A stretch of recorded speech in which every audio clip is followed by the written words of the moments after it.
Sudah 7 hari sejak kepergian anak saya. Belum ada kejelasan apapun. Padahal belum 40 hari suami saya berpulang.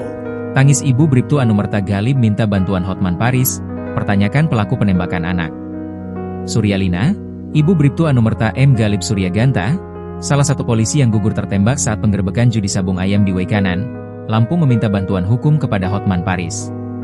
Lewat video yang dibagikan Instagram Hotman Paris Official, Suryalina tak kuasa menahan tangisnya meminta bantuan hukum kepada pengacara Hotman Paris agar mendapatkan keadilan. Pasalnya, sudah 7 hari kasus penembakan 3 polisi ini, namun hingga kini belum ada kejelasan. Assalamualaikum warahmatullahi wabarakatuh.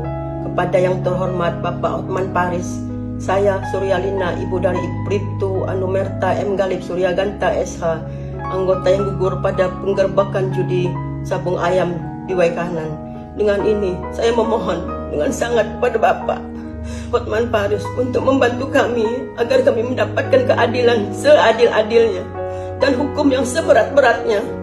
Bagaimanapun, hari itu sudah menghancurkan masa depan anak saya. Karena pelaku sudah membunuh anak saya secara tragis dan tidak ada rasa kemanusiaan. Sampai saat itu, sudah 7 hari sejak kepergian anak saya. Belum ada kejelasan apapun. Padahal belum 40 hari suami saya berpulang. Sungguh ini adalah duka yang luar biasa dalam untuk saya.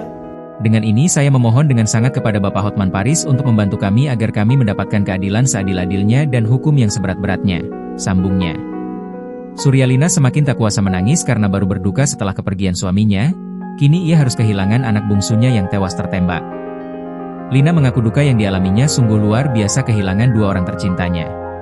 Kendati begitu, Lina berharap Hotman Paris bisa membantunya mengawal kasus tersebut. Semoga Bapak Hotman Paris dan tim bersedia membantu kami mengawal kasus ini, katanya. Sementara dalam narasi video tersebut mempertanyakan oknum TNI yang terlibat penembakan belum ditetapkan sebagai tersangka. Hotman 911 mohon atensi dari Panglima TNI, Pangdam 2 Sriwijaya dan Denpomdam Korem Lampung. 3 polisi ditembak mati oknum TNI tapi belum ada TSK. Dugaan setoran uang dari judi ayam ke oknum polisi jangan jadi alasan penundaan penetapan TSK. Dokus Kepidana Penembakan, tulis narasi video. Download Tribun X sekarang, menghadirkan lokal menjadi Indonesia.